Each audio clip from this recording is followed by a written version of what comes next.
Hello everyone, आप देख रहे हैं चैनल अमीन इन्फो। आज की इस वीडियो में हम दिल्ली डाइट एडमिशन प्रोसीजर 2022 के बारे में बात करेंगे। अब ये दिल्ली डाइट होता क्या है? क्लास 12 के बाद अगर आप टीचिंग के अंदर डिप्लोमा करना चाहते हो, जिसको बहुत से लोग जेबीटी भी बोलते हैं या डीएलएड बोलते हैं, तो इस कोर्स की हम बात करने वाले हैं। अगर आप दिल्ली से एससीईआरटी में दिल्ली डाइट का कोर्स करना चाहते हो या डीएलएड करना चाहते हो, तो इसका प्रोसीजर 2022 में क्या रहने वाला है, फीस स्ट्रक्चर क्या होता है, इंपॉर्टेंट डेट्स क्या होती हैं, डॉक्यूमेंट्स कौन कौन से रिक्वायर्ड होते हैं, वो सब चीज़ें हम इस वीडियो में बात करेंगे। तो चलिए शुरू करते हैं। सबसे पहली चीज़, दिल्ली डाइट के अंदर डीएलएड कोर्स में एडमिशन लेने के लिए आपका जो एडमिशन होता है वो क्लास 12 के मार्क्स के बेस पर होता है। इसमें कोई भी आपको एंट्रेंस देने की ज़रूरत नहीं होती। क्लास 12 में कम से कम 50% मार्क्स आपके हैं और रिजर्व कैटेगरी के 45% मार्क्स आपके हैं, तो यू आर एलिजिबल, आप डीएलएड में एडमिशन लेने के लिए एलिजिबल हैं। एडमिशन एज आई सेड की क्लास 12 के मार्क्स के बेस पर होते हैं, तो 50% मार्क्स आपके अगर आ गए तो इसका मतलब ये नहीं है कि आपका एडमिशन हो जाएगा। जितने बच्चे अप्लाई करेंगे उनके मार्क्स कितने हैं क्लास 12 में, उसके बेसिस पर परसेंटेज डिसाइड होती है, कट ऑफ डिसाइड होती है और उसी के बेसिस पर बच्चों को डाइट अलॉट किया जाता है।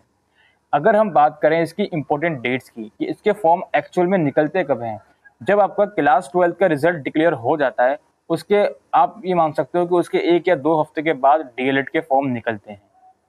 और अगर हम बात करें इस साल की, तो क्लास 12 का रिजल्ट अगर जुलाई में आता है तो यही मानकर चलें कि जुलाई के एंड तक आपके डीएलएड के फॉर्म निकल सकते हैं। फीस की अगर हम बात करें, एप्लीकेशन फॉर्म की जो फीस होती है 250 रुपये की होती है, और डाइट की जो एडमिशन फीस है, अब एडमिशन फीस बात करने से पहले हम आपको कुछ चीज़ें बताना चाहते हैं कि डाइट के अंदर 2 तरह के इंस्टीट्यूट हैं डीएलएड के अंदर।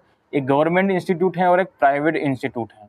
गवर्नमेंट इंस्टीट्यूट की फीस कम होती है as compare to private institute. Private institute as self finance होते हैं तो इनकी फीस थोड़ी ज़्यादा होती है, ठीक है। और वैल्यू दोनों की सेम है, ऐसा कुछ नहीं है कि गवर्नमेंट डाइट से जो बच्चा कर रहा है उसकी वैल्यू ज़्यादा हो जाएगी, वैल्यू दोनों की सेम है। फीस स्ट्रक्चर की अगर मैं बात करूं, तो जिस बच्चे को गवर्नमेंट डाइट अलॉट होता है उसकी 1 साल की फीस 10 से 12 हज़ार होगी, और जिस बच्चे को प्राइवेट डाइट अलॉट होता है तो उसकी 1 साल की फीस लगभग 37,000 होगी। और फीस की पेमेंट की अगर मैं बात करूं, तो फीस पेमेंट इंस्टॉलमेंट में करनी होती है बच्चे को। लाइक अगर 37,000 रुपये फीस है प्राइवेट इंस्टीट्यूट की, तो लगभग 9,000 रुपये हर 3 महीने में आपको पे करने होंगे। ये 37,000 रुपये आपको एक साथ पे नहीं करने होते, ठीक है। ये फीस की बात हो गई, इंपॉर्टेंट डेट्स की बात हो गई। एलिजिबिलिटी क्राइटेरिया मैंने आपको बता दिया कि कम से कम क्लास 12 में 50% मार्क्स आपके होने चाहिए, और आपका एडमिशन क्लास 12 के मार्क्स के बेस पर होता है, जिसमें आपका 1 language, best 5 subject including 1 language. अगर किन्हीं 2 बच्चों के क्लास 12 में सेम मार्क्स हैं तो फिर उसके क्लास 10th के मार्क्स भी कंसिडर करे जाते हैं मेरिट लिस्ट को तैयार करने के लिए। जब आप फॉर्म भरते हो तो उसमें अपनी रिलेवेंट डिटेल्स बिल्कुल केयरफुली आपको प्रोवाइड करनी होती है। फॉर्म भरते टाइम ही आपको अपने डाइट इंस्टीट्यूट का प्रेफरेंस देना होता है, जिसमें आप गवर्नमेंट का भी और प्राइवेट का भी प्रेफरेंस दे सकते हो, जिसमें भी आप एडमिशन लेने के लिए इंटरेस्टेड हो। नंबर ऑफ प्रेफरेंस आप ज़्यादा से ज़्यादा दीजिएगा, सो दैट आपके एडमिशन होने की जो प्रोबेबिलिटी है वो बढ़ जाए।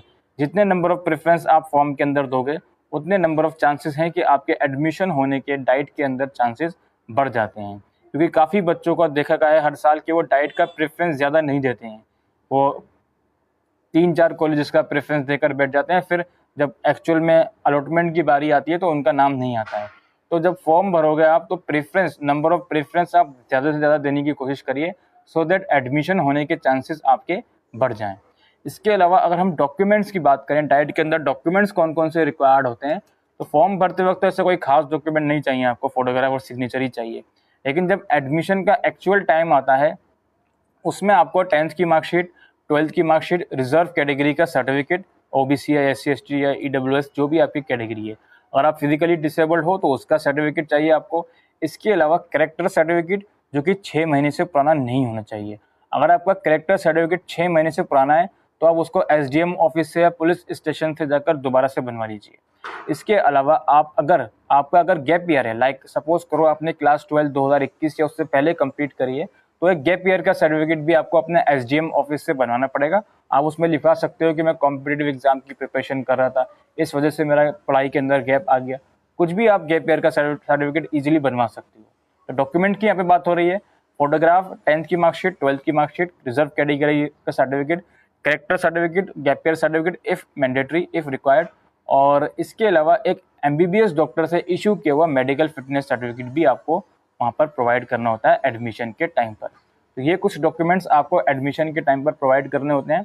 इसके अलावा एक्चुअल एडमिशन प्रोसीजर जो होता है वो इसका ऑफलाइन है। आप फॉर्म ऑनलाइन भर दोगे, ऑनलाइन फॉर्म भरने के बाद मेरिट लिस्ट आएगी, यानी कि जिस बच्चों ने फॉर्म भरा है उनके मार्क्स के बेसिस पर प्लस जो प्रेफरेंस उन्होंने फॉर्म फिल करते टाइम दी है उसके बेसिस पर एक मेरिट लिस्ट तैयार करी जाती है।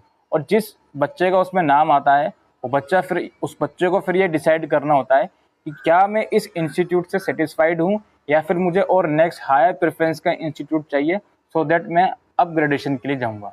अगर आपका किसी लिस्ट में नाम आता है, आप उससे सेटिस्फाइड हो, तो आपको अपने पोर्टल में जाकर 1800 रुपये की पार्ट एडमिशन फ़ीस पे करनी होती है, और उस फी रिसिप्ट को लेकर और अदर डॉक्यूमेंट्स को लेकर जिस भी इंस्टीट्यूट में आपका नाम आया है वहाँ पे जाकर आपको डॉक्यूमेंट वेरीफाई करवाने होते हैं और अपना एडमिशन ले लेना होता है। ऐसे बच्चे जिनका किसी इंस्टीट्यूट में नाम आता है लेकिन वो उससे सेटिस्फाइड नहीं है, तो उस केस में भी आपको 1800 रुपये की पेमेंट करनी होगी। जब तक आप 1800 रुपये की पेमेंट ना करोगे, जब तक आप अपने रिस्पेक्टिव इंस्टीट्यूट में डॉक्यूमेंट वेरीफाई नहीं करवाओगे, तो आप नेक्स्ट राउंड के लिए कंसिडर नहीं होगे। अगर आप ये सोचकर बैठो कि आपका किसी लिस्ट में नाम आया, आप उस अलॉटेड इंस्टीट्यूट से सेटिस्फाइड नहीं हो, आप डायरेक्टली नेक्स्ट राउंड में पार्टिसिपेट करना चाहते हो, तो वो पॉसिबल नहीं है।